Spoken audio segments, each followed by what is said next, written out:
suggestion to have a minute, that was me trying to buy time so that I wouldn't have to start telling you where's the beef. But the time is now.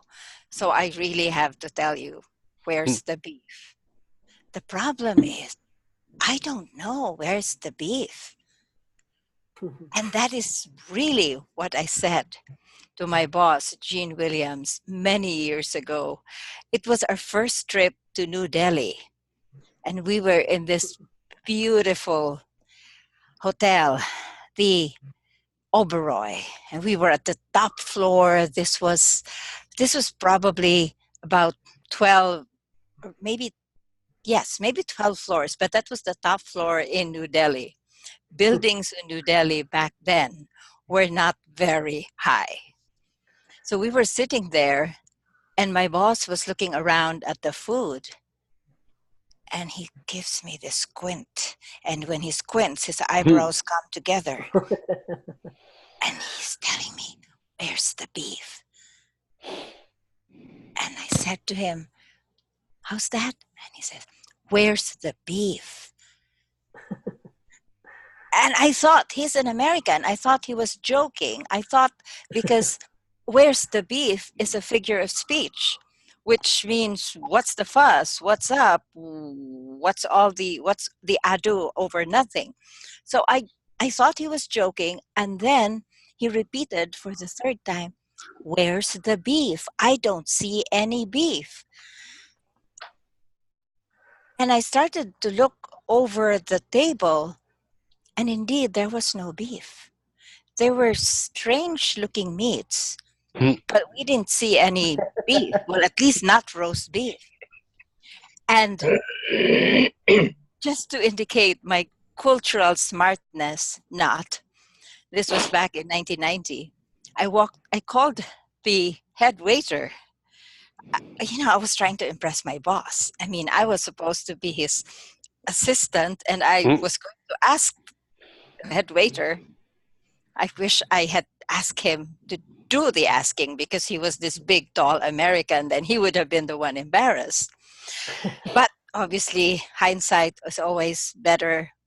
So I called the head waiter, and he came over, and I said, what kind of buffet is this? Where's the beef? And he gave me this look. And I gave him a look. And he stared back at me. And I was wondering, why do these people seem so appalled when I'm looking for beef? And I would have made a further fool of myself if not, thankfully, for this young lady who walked up to me and said and whispered, they're Hindus. They don't eat beef.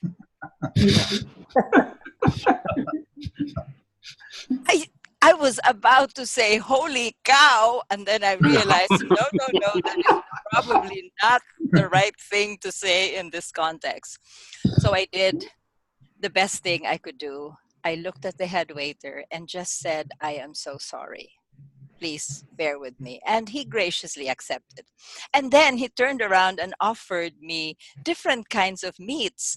They looked somewhat like beef, but did not look, I don't think they were beef, of course. I knew they were not beef. And I said, what's this one? And he said, that's goat, madam. And I said, okay, that's goat. And this one? And he said, that is buffalo. And I asked about the other one. And he gave me a look and said, I don't think you want to know what that is. And so I found out that in New Delhi, you don't ask where's the beef. But that was long ago. And I am much smarter now. And I also learned that there are so many other ways that you can find out the culture of a place through their meats. I also learned, for example, and again, but this time I was not as naive. I learned that for many of my Arab friends, you can offer them all the beef And they will be very happy, and they will indeed ask, "Where's the beef?" Just please do not offer them pork. Mhm. It is an insult. It is beyond insult.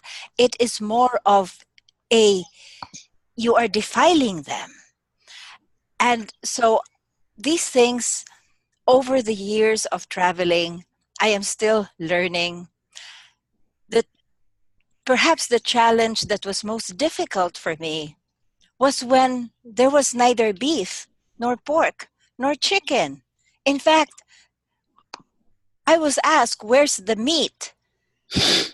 And I could not respond because I realized that this visiting consultant from our head office had requested for vegetarian meals because he was vegetarian. And so I had the rest of the group looking to me and saying, "Michelle, where's the meat?" And I realized there was no meat, there was no beef, there was no chicken, there was no pork.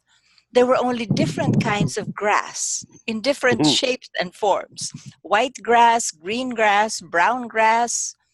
And so we sat there and I watched them, and they tried to swallow as graciously as they could. And then, right after we ended that dinner, my colleague said to me, "Let's go for the beef." And we all rushed over to McDonald's and had. So, my friends, I hope you learned from my experience that meat, whether it's beef or pork or chicken, can also symbolize not just culture, but also health, preferences, and so much more. But that will be another story for another time. Back to you, Mr. Toastmaster.